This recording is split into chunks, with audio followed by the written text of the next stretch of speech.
Let's understand requirement and design of the list books feature in our bookstore website frontend.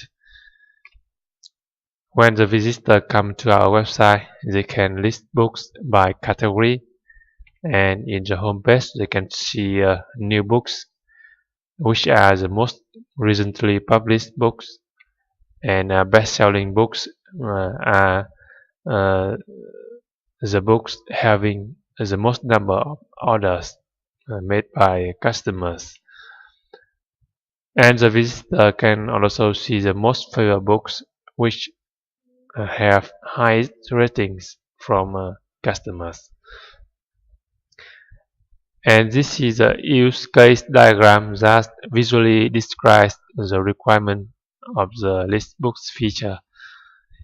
You see, the customer can list books in a specific category, and he can view the most recently published books on the homepage, and he can also view the best-selling books and most favorite books. And this is a user interface design for the list book feature in a category. You see, when the visitor